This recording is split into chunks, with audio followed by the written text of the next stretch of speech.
ನೀವು ಪೆಟ್ರೋಲ್ ಬಂಕ್ಗೆ ಹೋದಾಗ E20 ಎಂಬ ಹೆಸರು ನೋಡಿರಬಹುದು. ಆದರೆ ಅದು ನಿಜವಾಗಿ ಏನು ಗೊತ್ತಾ? ಕೆಲವರು ಹೇಳುತ್ತಾರೆ ಎಥನಾಲ್ನಿಂದ ಎಂಜಿನ್ ಹಾಳಾಗುತ್ತದೆ. ಇನ್ನು ಕೆಲವರು ಇದು ಭಾರತದ ಭವಿಷ್ಯದ ಇಂಧನ ಎನ್ನುತ್ತಾರೆ. ಹಾಗಾದರೆ ಸತ್ಯ ಯಾವುದು? ಎಥನಾಲ್ ಎಂದರೇನು? ಅದನ್ನು ಹೇಗೆ ತಯಾರಿಸುತ್ತಾರೆ? ಪೆಟ್ರೋಲ್ಗೆ ಏಕೆ ಬೆರೆಸುತ್ತಾರೆ? ನಿಮ್ಮ ಬೈಕ್ ಅಥವಾ ಕಾರಿಗೆ ಇದು ಸುರಕ್ಷಿತವೇ? ಈ ಎಲ್ಲ ಪ್ರಶ್ನೆಗಳಿಗೆ ಉತ್ತರವನ್ನು ಈ ವಿಡಿಯೋದಲ್ಲಿ ತಿಳಿಯೋಣ.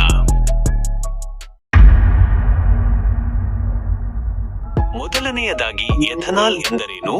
ಎಥನಾಲ್ ಒಂದು ವಿಧದ ಆಲ್ಕೋಹಾಲ್. ನಾವು ಕುಡಿಯುವ ಮದ್ಯದಲ್ಲಿಯೂ ಎಥನಾಲ್ ಇರುತ್ತದೆ.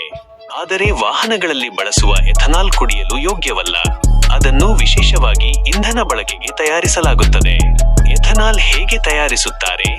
ಕಬ್ಬು, ಜೋಳ, ಅಕ್ಕಿ, ಗೋಧಿ ಮೊದಲಾದ ಬೆಳೆಗಳಲ್ಲಿ ಸಕ್ಕರೆ ಮತ್ತು ಪಿಷ್ಟ ಇರುತ್ತದೆ. ಈ ಸಕ್ಕರೆಯನ್ನು ಈಸ್ಟ್ ಸಹಾಯದಿಂದ ಫರ್ಮೆಂಟೇಷನ್ ಮಾಡುತ್ತಾರೆ. ಕೆಲ ದಿನಗಳ ನಂತರ ಆಲ್ಕೋಹಾಲ್ ಉತ್ಪತ್ತಿಯಾಗುತ್ತದೆ. ನಂತರ ಡಿಸ್ಟಿಲೇಷನ್ ಮೂಲಕ ಶುದ್ಧ ಎಥನಾಲ್ ಅನ್ನು ಬೇರ್ಪಡಿಸುತ್ತಾರೆ. ಕೊನೆಯಲ್ಲಿ ಫ್ಯೂಯಲ್ ಗ್ರೇಡ್ ಎಥನಾಲ್ ಆಗಿ ಶುದ್ಧೀಕರಿಸಲಾಗುತ್ತದೆ. ಪೆಟ್ರೋಲ್ಗೆ ಎಥನಾಲ್ ಯಾಕೆ ಬೆರೆಸುತ್ತಾರೆ? ಭಾರತ ಪ್ರತಿ ವರ್ಷ ಅಪಾರ ಪ್ರಮಾಣದ ಕಚ್ಚಾ ತೈಲವನ್ನು ವಿದೇಶಗಳಿಂದ ಆಮದು ಮಾಡಿಕೊಳ್ಳುತ್ತದೆ. ಅದರಿಂದ ದೇಶದ ಹಣ ವಿದೇಶಕ್ಕೆ ಹೋಗುತ್ತದೆ. ಪೆಟ್ರೋಲ್ ಬೆಲೆ ಹೆಚ್ಚಾಗಬಹುದು, ಮಾಲಿನ್ಯವು ಹೆಚ್ಚಾಗುತ್ತದೆ.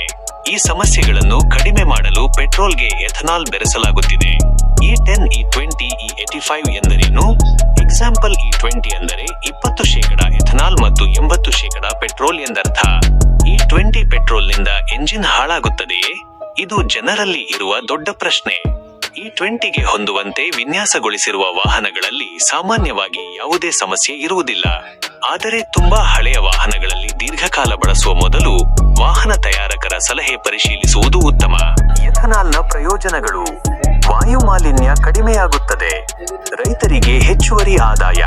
ಪೆಟ್ರೋಲ್ ಆಮದು ಕಡಿಮೆಯಾಗುತ್ತದೆ. ದೇಶದ ವಿದೇಶಿ ವಿನಿಮಯ ಉಳಿತಾಯ. ಇದು ನವೀಕರಿಸಬಹುದಾದ ಇಂಧನ. ಎಥನಾಲ್ನ ಅನಾನುಕೂಲಗಳು: ಪೆಟ್ರೋಲ್ಗಿಂತ ಕಡಿಮೆ ಶಕ್ತಿ ಹೊಂದಿದೆ. ಕೆಲವು ವಾಹನಗಳಲ್ಲಿ ಮೈಲೇಜ್ ಸ್ವಲ್ಪ ಕಡಿಮೆಯಾಗಬಹುದು. ಹೆಚ್ಚು ಪ್ರಮಾಣದ ಎಥನಾಲ್ಗೆ ವಿಶೇಷ ಎಂಜಿನ್ ಬೇಕಾಗುತ್ತದೆ. 100% ಎಥನಾಲ್ನಿಂದ ವಾಹನ ಓಡಿಸಬಹುದೇ? ಹೌದು, ಸಾಮಾನ್ಯ ಪೆಟ್ರೋಲ್ ವಾಹನದಲ್ಲಿ 100% ಎಥನಾಲ್ ಬಳಸಲು ಸಾಧ್ಯವಿಲ್ಲ. ಆದರೆ ಅದಕ್ಕೆ ಫ್ಲೆಕ್ಸ್ ಫ್ಯೂಯಲ್ ವೆಹಿಕಲ್ ಬೇಕಾಗುತ್ತದೆ. ಫ್ಲೆಕ್ಸ್ ಫ್ಯೂಯಲ್ ವೆಹಿಕಲ್ ಎಂದರೇನು? ಫ್ಲೆಕ್ಸ್ ಫ್ಯೂಯಲ್ ವೆಹಿಕಲ್ಗಳು ಇಂಧನದಲ್ಲಿ ಎಷ್ಟು ಎಥನಾಲ್ ಇದೆ ಎಂದು ಗುರುತಿಸಿ ಅದರ ಪ್ರಕಾರ ಎಂಜಿನ್ನ ಕಾರ್ಯವಿಧಾನವನ್ನು ಸ್ವಯಂಚಾಲಿತವಾಗಿ ಹೊಂದಿಸುತ್ತವೆ. ಬ್ರೆಜಿಲ್ ವಿಶ್ವದಲ್ಲೇ ಫ್ಲೆಕ್ಸ್ ಫ್ಯೂಯಲ್ ವೆಹಿಕಲ್ಗಳ ಬಳಕೆಯಲ್ಲಿ ಮುಂಚೂಣಿಯಲ್ಲಿದೆ. ಅಲ್ಲಿ ಲಕ್ಷಾಂತರ ವಾಹನಗಳು ಹೆಚ್ಚಿನ ಪ್ರಮಾಣದ ಎಥನಾಲ್ ಮಿಶ್ರಿತ ಇಂಧನದಲ್ಲಿ ಓಡುತ್ತವೆ. ಎಥನಾಲ್ ಎಂದರೆ ಕೇವಲ ಒಂದು ಆಲ್ಕೋಹಾಲ್ ಅಲ್ಲ. ಅದು ಭಾರತದ ಇಂಧನ ಭದ್ರತೆ, ರೈತರ ಆದಾಯ ಮತ್ತು ಪರಿಸರದ ಭವಿಷ್ಯಕ್ಕೂ ಸಂಬಂಧಿಸಿದ ಮಹತ್ವದ ವಿಷಯವಾಗಿದೆ.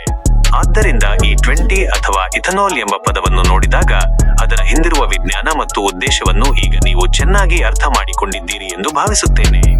ಈ ವಿಡಿಯೋ ನಿಮಗೆ ಇಷ್ಟವಾದರೆ ಲೈಕ್ ಮಾಡಿ, ನಿಮ್ಮ ಅಭಿಪ್ರಾಯವನ್ನು ಕಾಮೆಂಟ್ ಮೂಲಕ ತಿಳಿಸಿ, ನಿಮ್ಮ ಸ್ನೇಹಿತರೊಂದಿಗೆ ಹಂಚಿಕೊಳ್ಳಿ. ಇಂತಹ ಕುತೂಹಲಕಾರಿ ಮತ್ತು ಜ್ಞಾನವರ್ಧಕ ವಿಡಿಯೋಗಳಿಗಾಗಿ ನಮ್ಮ ಚಾನೆಲ್ ಅನ್ನು ಸಬ್ಸ್ಕ್ರೈಬ್ ಮಾಡಿ. ಧನ್ಯವಾದಗಳು. ಮತ್ತೆ ಮುಂದಿನ ವಿಡಿಯೋದಲ್ಲಿ ಭೇಟಿಯಾಗೋಣ.